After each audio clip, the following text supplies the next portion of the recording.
హరే కృష్ణ. భాగవతంలో మనందరికీ మంచి స్ఫూర్తినిచ్చేటువంటి ఒక శ్లోకం ఏమంటే,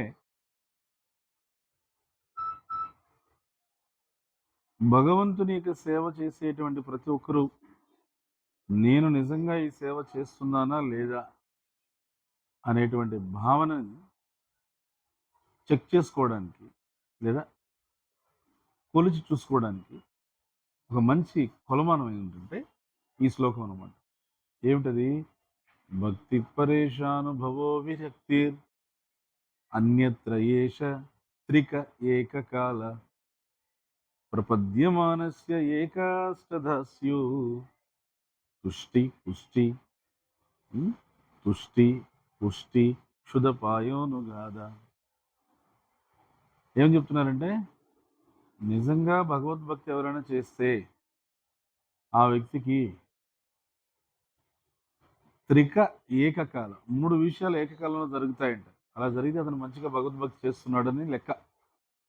ఏమిటవి? ఉదాహరణ, భోజనం చేస్తాం.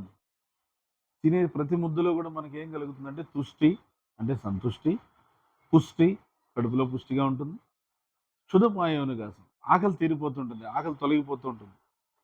ఆకలి తొలగిపోతుంటే ఇంక నాకు వద్దనేస్తుంది. అలా నిజంగా భగవద్భక్తి చేసేవాడు తుష్టి సంతుష్టిగా ఉండాలి, అతను సంతృప్తిగా బ్రతకాలి.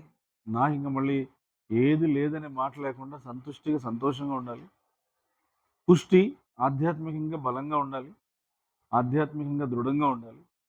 తుష్టి పుష్టి క్షుధపాయనుగాసం. క్షుధపాయన అంటే భౌతిక విషయాల పట్ల సహజంగానే విరక్తి రావాలి. ఎందుకు ఈ భౌతిక విషయాలు, ఇంకా ఎన్నేళ్ళు మనం వాటితో సాంగత్యం, ఎనఫ్ ఈజ్ ఎనఫ్, చాలు అని అనిపించాలి. అది క్షుధపాయనుగాసం. అంటే ఆధ్యాత్మిక జీవితాన్ని నిజంగా పాటించేవాడు, భగవద్భక్తి నిజంగా చేసేటువంటి వాడు హృదయంలో సంతుష్టి, ఆధ్యాత్మిక ఆచరణలో పుష్టి దృఢంగా ఉండాలి, భౌతికమైన వైరాగ్యాన్ని కలిగి ఉండాలి. ఎలా అయితే ఆహారం తినేవాడికి సంతుష్టి, కడుపులో పుష్టి, ఆకలి తీరిపోతూ ఉంటుందో ఆ విధంగా ఈ 3 విషయాలు ఒకే సమయంలో జరగాలి. హరే కృష్ణ.